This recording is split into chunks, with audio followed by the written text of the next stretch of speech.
There was some others that was here. On the weekend, it would be, of course, Jack Bouchard and then Mr. Bouchard.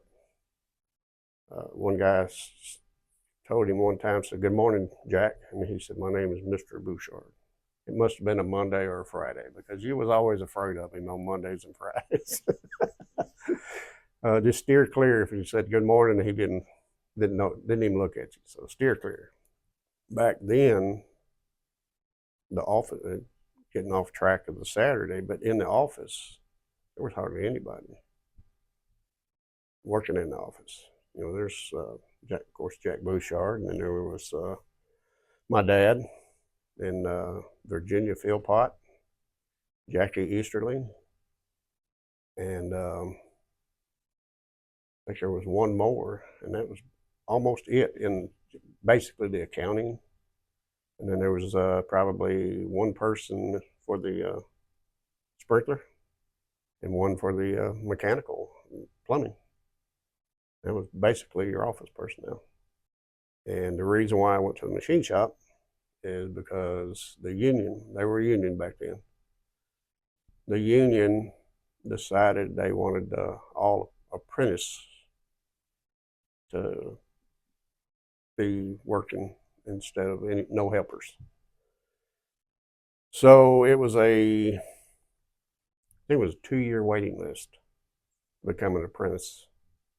And so the job came open in the machine shop. So in '98, I was asked to go into the office, and it excited me, and to go in there and start doing that side of the work. I still got aggravated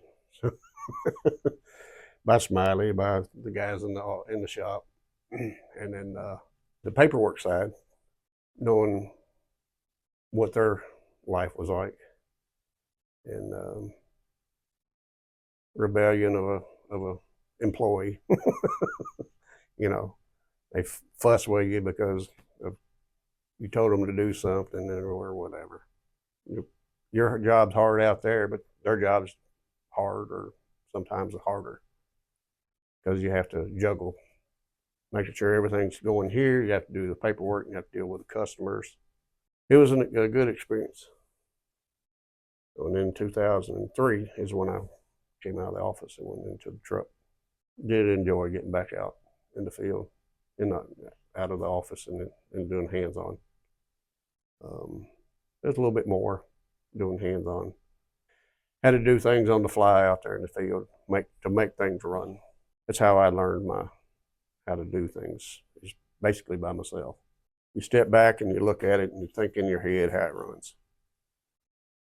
You know, you take it apart and put it back together in your head, and then this does this does this, and this does this. Some of the jobs I did was time consuming in the shop, or some of them out in the field are time consuming. But it's more like in the field, you go out there, you get this done, and then you move on to the next one, and move on to the next one, and that makes your day. And the day seems to go by quicker. You get the satisfaction that you went out there and got that going. Had to work overtime. I've had to work, I think my record is 42 hours straight. So you make the customer happy, the company's happy. Mr. Bouchard was happy. But I can't help thinking about him. I respected him, looked up to him like he was my father. He was my work father. He loosened up a little bit whenever, when he got a little older. I got a little older. He loosened up. He started talking to you, would witness to you, and you didn't know it. And and then you think after the conversation was over with, it's like, that's what happened. He was a good man.